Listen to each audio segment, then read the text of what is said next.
assim mesmo, né? Uhum. Botar para fora, né? Botar para fora. Mas, Wagner, você lembra da tua primeira exposição? Sim, sim, sim. Quando era diretor de uma unidade em Diadema, eu comecei a... a minha carreira toda praticamente se desenvolveu no ABC, né?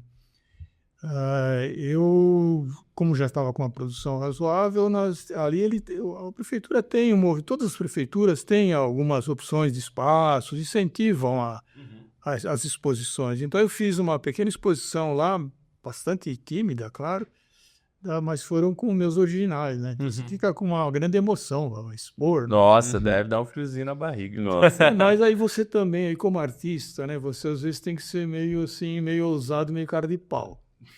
Porque numa outra exposição que eu fiz, eu falei, poxa, eu via no Diário Venda ABC que tinha a seção de cultura e lazer, e lá eles estavam os releases das exposições, não teve dúvida. Tinha um quadro meu embaixo de braço e fui lá bater na porta do jornal. E aí eu cheguei lá, o indivíduo olhou, viu o quadro, tá bom, chama um fotógrafo lá, eu tiro umas fotos dele aí, vamos conversar, ficou conversando comigo e tal. Isso aí é uma matéria grande com uma foto minha com o quadro. Uhum. Mas isso foi como que uma coisa que foi aos poucos ganhando corpo, né? Porque aí eu falo, olha, é gozado sair uma foto sua no jornal, né? Você sai na rua lá de Santo André, por exemplo, eu achava que as pessoas iam parar na rua, né? Falar, pô, você é ninguém viu. Na internet é a mesma coisa. Ninguém vê. Ninguém nunca viu nada. Então, o artista tem que estar Pra ciente você, né, é 100% da estatística, ele está exposto, todo mundo te viu. É uma espécie que nem uma piada. O indivíduo, o marido está entrando em casa e a mulher fala: querido, você viu que você saiu no jornal? Ele está com uma pilha de jornal desse tamanho no pau. Eu vi e queria dar pra todo mundo, Queria né? mostrar para todo mundo. Mas você vê, com isso, né, a carreira artística vai correndo paralelamente. E numa das exposições que eu fiz lá, até num espaço público lá de São Bernardo, você faz a própria imprensa da prefeitura, foi no espaço público, faz o release, né? Aí ele vai expor e tal. Uhum. Aí, poucos dias antes, o pessoal da cultura me ligou lá do jornal e falou: olha, o senhor vai expor lá, podemos fazer uma matéria? Eu falei, tá bom, claro.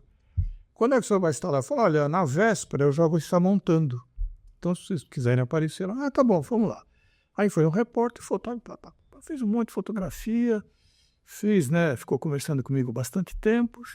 E aí, no outro dia, eu fui ter saído lá, talvez, uma coisa. Pedacinho. Essa em página inteira. Ah, que legal. Foi crescendo. A coisa foi sem querer, foi crescendo. E um processo que eu acho interessante, né? Nunca tive a oportunidade de conversar com um artista sobre isso, então já estou me divertindo agora. Mas que deve ser legal, né, nesse pré, porque talvez hoje, com mais exposições que você veio a ter ao longo dos anos, já tenha tido mais experiência. Mas essa coisa do, né, não é só ter as obras, mas na hora que você vai expor, não, essa aqui eu quero nessa parede, porque muitas vezes a gente, quando vai em museu e tal, e tem alguém que conhece a história da obra, e, enfim, do artista, ele vai até contando uma história conforme você vai progredindo nas obras, né? Então eu imagino que também deve ser um outro processo que talvez o senhor não estava habituado a fazer, né? No primeiro momento, e depois, conforme foram surgindo mais exposições, isso foi criando. Corresponde a uma curadoria, né? Escolher quais as obras que você considera representativas. E eu diria que isso é difícil, porque cada obra tem aquela carga de emoção inevitável. E ela, para você, praticamente todas elas têm um peso muito próximo. Você não tem... Escolher o seu filho favorito, né? Como escolher o filho favorito. E tem algumas que talvez até pelo momento, e até da concepção, né, você tenha um vínculo que tenha um significado maior, né? Mas essa escolha, por isso, atualmente até o Bruno, meu filho, me ajuda muito, porque ele fala, olha, essa aqui eu acho mais assim, e eu aceito muito isso. Porque o pior crítico do autor é o próprio autor. Sim.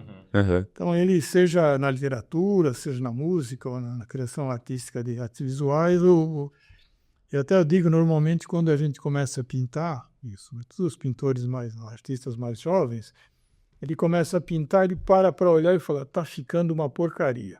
Essa parece ser uma regra.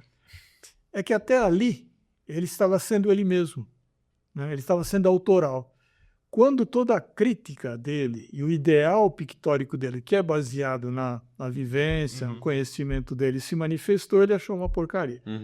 Então, hoje, quando eu pinto, até para depois, na escolha de uma obra que vai para a exposição, eu começo e termino a obra sem ver. Sem dar aquela zoom out. Não precisa disso. Uhum. Você vai fazendo. Tem que fluir. Tem que fluir, né? Aliás, isso, né? Charles Bukowski, um escritor americano. Se não fluir, não faça.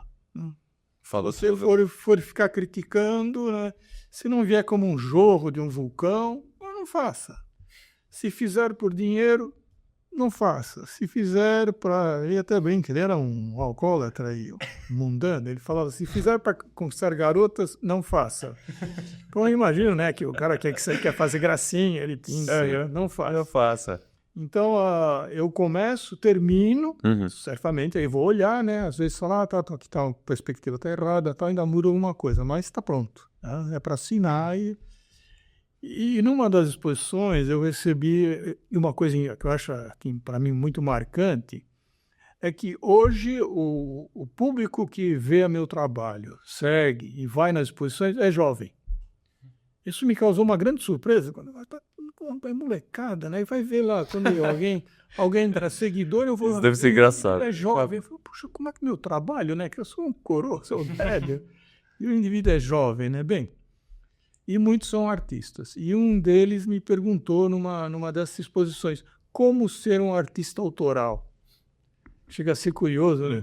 Porque se você fizer isso, você é autoral, né? Você tem que É difícil não ser, né? Não ser. No entanto, é isso. Então, a explicação é essa. Se você colocar toda a sua crítica excessiva e não permitir que ela flua espontaneamente, você deixa de ser autoral. Eu acho que tem um processo interno que essa pessoa que te fez a pergunta devia estar combatendo, que é se você transmitir tudo ali para a obra sem a crítica, tudo é quase como você se colocar numa posição de vulnerabilidade, que depois as pessoas vão olhar o que você jogou ali na tela, que é puramente seu, né? E outro insight sem nenhum tipo de crítica, sem nenhuma tentativa de correção, de tentativa de aperfeiçoamento, é do jeito que você sentiu. Um insight que eu tive, Gui, quando vocês estavam conversando sobre isso, que achei muito curiosa mesmo essa pergunta, né? Como que um artista vai fazer um trabalho que é autoral, né?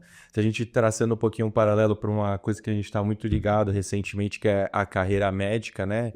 E conforme as pessoas jovens também, né? Colegas nossos, até o pessoal que está na faculdade acaba procurando a gente para conversar um pouquinho sobre isso. Muitas vezes é difícil, né, a pessoa olhar e falar, putz, eu queria... Esse aqui vai ser o meu caminho, tal, né? E um pouco do que eu e o Gui chegamos a uma conclusão ao longo de tantas conversas que é isso. O teu caminho, ele é especial só dele ser seu. E a partir do momento que você entende isso, que você vai tomando as tuas escolhas e aí você, em determinado momento da vida, pode ser um momento mais jovem, médio ou já mais experiente, ao olhar para trás, reconhecer a beleza disso, porque foram as escolhas que você fez. E como meu pai contou lá no primeiro episódio, que a gente tenha reassistido esse trecho com muita frequência, que se você voltasse no tempo e você tivesse, né, as mesmas opções e com o teu background naquela hora, você ia tomar a mesma escolha, você ia estar fazendo o teu melhor, né? Então, acho que na arte é um pouco disso. Óbvio que a gente sempre quer se diferenciar, o aluno jovem também quer ter uma carreira de sucesso financeiro, ou ser famoso e por aí vai, e sempre está procurando ser melhor, porque está se comparando com o outro. A partir do momento que você corre atrás de fazer o que te faz feliz, a chance de você, de fato, ter um sucesso na carreira é muito maior, né? E acho que para o artista não é um processo tão diferente assim. Com certeza, com certeza. Inclusive, para esse jovem, eu falei assim, você aprecia mais um potro selvagem, solto no campo, pulando, ou um cavalo puxando uma carroça, né? Na verdade, é assim, né? A bagagem, às vezes, né? Até de erudição. A erudição é fundamental para um artista. O artista tem que estudar, né? Uhum. Mas o que ele não pode é que aquilo seja que esteja sobre ele, né? Aquilo pode ser referência. É ferramenta. Ferramenta. Pode ser inspiração, com certeza é, né?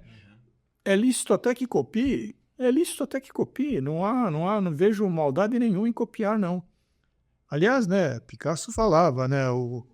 Bons artistas copiam, grandes artistas roubam. é sinal que ele surrupiava algumas ideias e coisas que ele via e ficava claro na obra dele, né? Algumas coisas africanas, máscaras, Sim, tal, sim. eram nitidamente coisas que ele viu, né? Então, o conhecimento, a erudição, toda a formação, ela é necessária, é imprescindível, mas ela não pode ser o grilhão, né? Ela não pode ser a barreira e não pode ser